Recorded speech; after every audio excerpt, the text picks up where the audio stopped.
Gamertag Radio presents E3 coverage.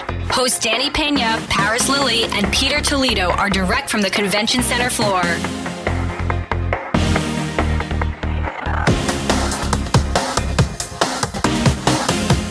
All right, so we're still at E3, and you know every year we always have to have Aaron Greenberg. Aaron, what's going on, man? How much, Head man? of marketing, right? Head of marketing? Something Xbox? like that. They pay me. I work on video games. I love what I do. I'm very grateful for that. By the way, I know you are curious to see, hear from Paris, his feedback about the press conference. Yeah, absolutely. He said it was the best one in 10 years. Best one in 10 years. My Paris. heart. And the reason why Let's hear it. games, the roadmap, Yep.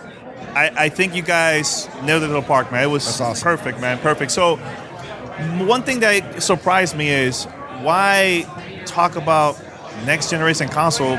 Tease it. Not talked about a lot, but just tease like why now? Why not focus on the other services that you guys talked about? Well, we spent, an hour and 45 minutes or something, and an hour and 44 minutes of that talking about the here and now. I think what we basically just want people to know is that, we have a dedicated team at Microsoft. Phil Spencer now reports to the CEO of the company, focused on gaming as a big strategic bet for the company, which means we are investing. So the folks that are investing in us, we are investing in you to continue to bring more games. You saw us double our first-party creative studios. You saw more third-party games on our stage than ever before. You saw us talk about the fact that we're innovating with Microsoft AI, cloud gaming. There's a team dedicated on that. Yep. And we want people to know that even with all that, don't worry, we'll continue to innovate in hardware. So it wasn't anything about a hardware announcement. It was just to let people know that our focus is we want to continue to bring our commitment to bring the best hardware experience to our customers, just like we have today, and we continue to be committed to that. And I know the first trailer you showed was Halo Infinite. By the way, it looks phenomenal. It looks really good. Now, I'm very curious. You guys are really taking your time with this title, which is good. I think that's a positive thing, man. What you could talk about Halo, the next Halo? I know you're taking your time with it. So one thing I think is worth pointing out on that is that our growth and our investment also includes our existing studios. Okay. So what you're seeing from 343 is the team saying, think bigger, think bolder, maybe even take a little more time to make something that's not just Halo 6. Like, what if you could have, the ability to think really big? And so what if you could build a whole new engine? And so the team has done that with the Slipspace engine. The team has got really ambitious plans. That's why we're calling it Halo Infinite. That's why it's a story centered on Master Chief.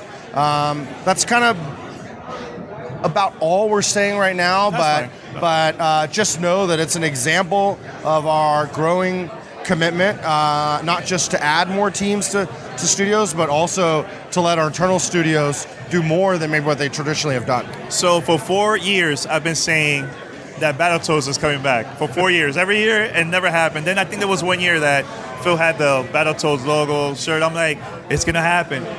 I was so happy. And everybody that listened to the show was like, Danny, I thought about you, man. So Battletoads coming. Yeah. Now, interesting, I was checking out the developers that are working on it. Yeah. It's not Rare. It's a different company. And my question is, why you guys went down that route to go with a different it's a Rare title in the sense of it's their IP. They, development's a complex process, but a lot of internal development teams will use other partners to help supplement or will almost like publish within a team.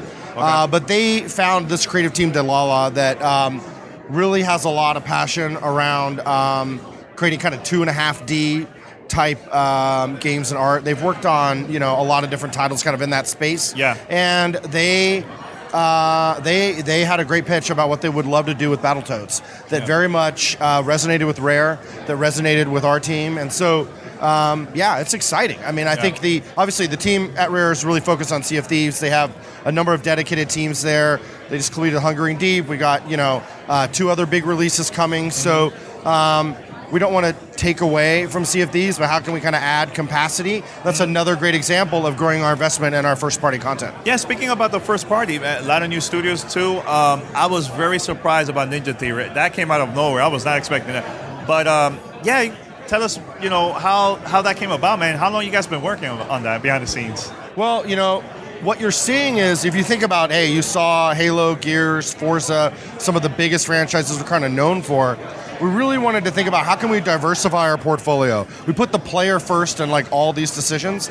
And when we look at, take Ninja Theory as an example. Yeah. This is an incredible team that we have a relationship with from way back in the day, even back from the Kung Fu Chaos days. People may remember that. It's a fun game.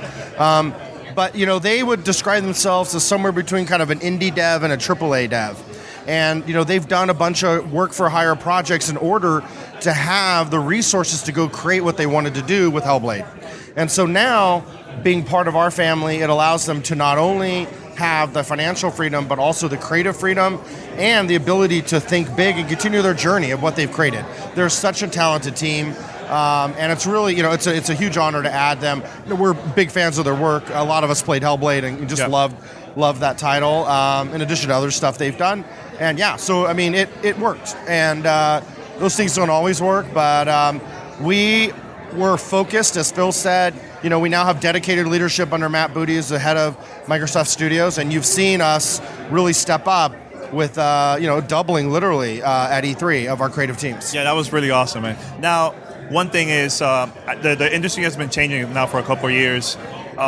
Companies now are either changing their press conferences or doing it via video, and I feel like you guys are still doing the old way. I think it's important to me because you're interacting with the fans and stuff. So, like that moment, Phil Spencer mentioning about the different studios. Oh, not one, not two, but five. Did you like that? Yeah, the crowd was going crazy. I think that was a very special moment. Yeah. So why is it important to still keep it that way as the traditional press conferences? Yeah, we sit down and talk about what we want to do. We don't go, oh, I wonder what someone else is going to do. Yeah. And so for us, we had an opportunity to move to the Microsoft Theater.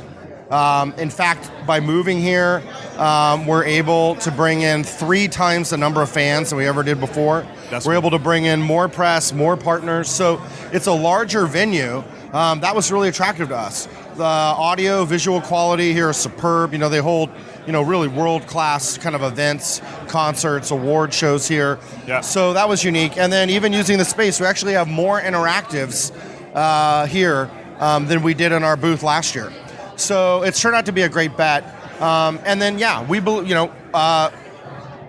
built a live show, and we think that the crowd and the fans are really part of our family and the community, and we wanted to do that with them and celebrate that with them. So we have a very kind of inclusive point of view on how we think about gaming and our fans, and that definitely led into that strategy. I know there's a lot of fans that have been requesting this game for you guys to have it available for the Xbox One. It's Jet Set Radio Future from the original Xbox.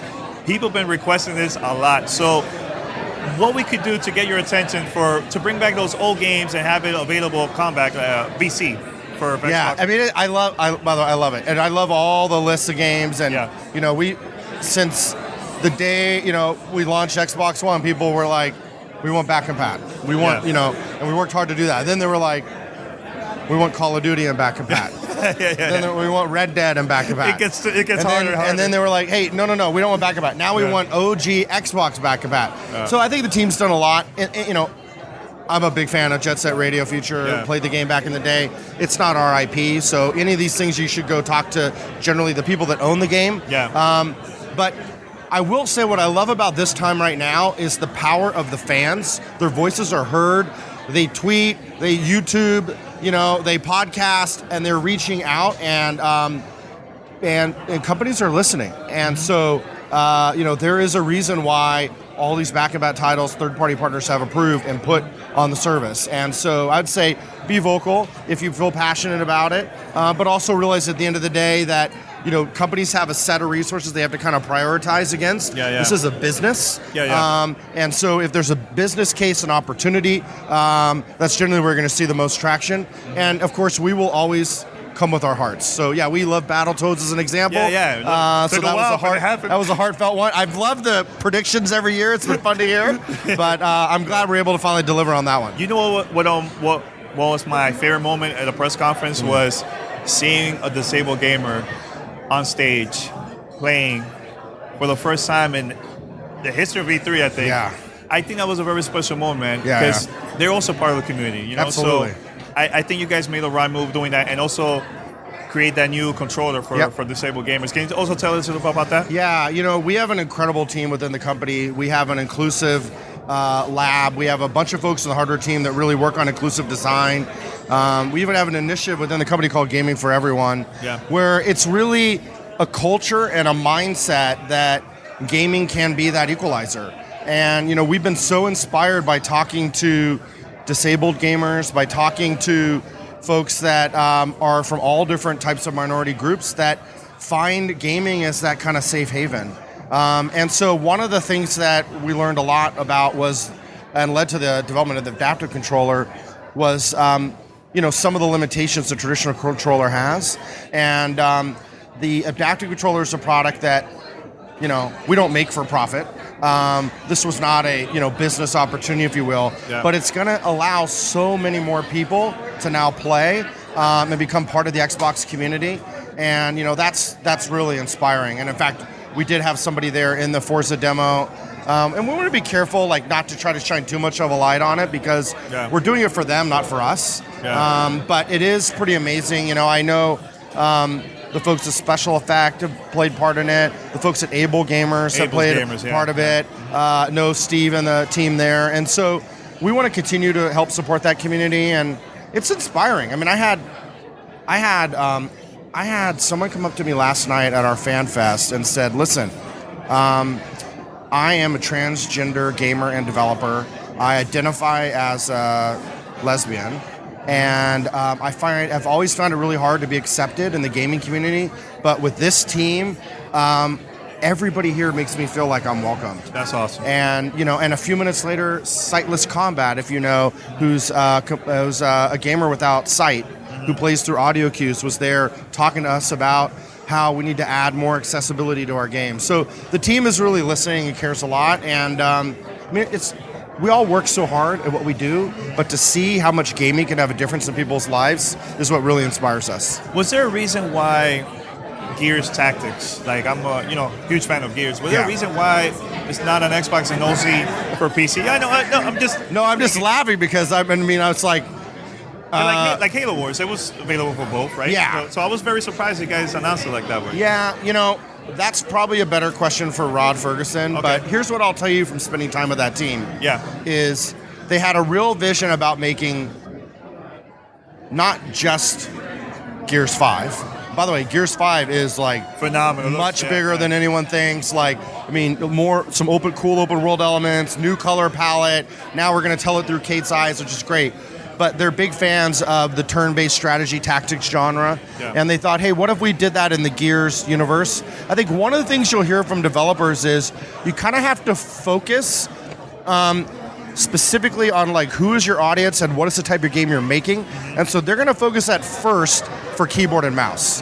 But that doesn't mean that the title will only forever be on PC. But you generally, if you make a game and it's playable on 7 different inputs, you're not going to get a great world-class experience. At the same time, I love what they're doing with Gears Pop. Being able to have Gears in my pocket with the Funko Pop vinyls, we all have those. So, the team has never made anything but great games, and I trust that they will make great games. And the nice thing is that, Gears 5 will be available on console and PC. Gears Pop will be totally. And then, so it's exciting, and we got 2 new Gears games coming next year, and then tactics and development as well. So I admire their focus, but I'm sure they're listening to the console fans. That's good. And again, speak loud. Let yourself be heard. The team will listen. All right, so this is not a question. It's more of a request. So sure. My nephew, he's 6 years old. Oh, I love it. He's a huge fan of Cuphead. He is better than me in Cuphead. Wow. He actually finished it in the hardest difficulty, 100%. Wow. So when you guys announced that there is going to be a new playable character DLC, he cried, man. No way. Yeah, he cried. He's a huge fan of that, man. That's amazing. So that's can awesome. you give a shout out to Blake and Aiden? Blake, yeah, let me talk. Hey, Blake. First off, I'm a little upset to hear that at 6 years old you're schooling us, but you are the future. You're the future of video games. You are the future, and so mad props on those awesome Cuphead skills. Yes. I'd also say let's not forget about Mugman. You know, he has an equal role in the game, often forgotten because the game's name is Cuphead.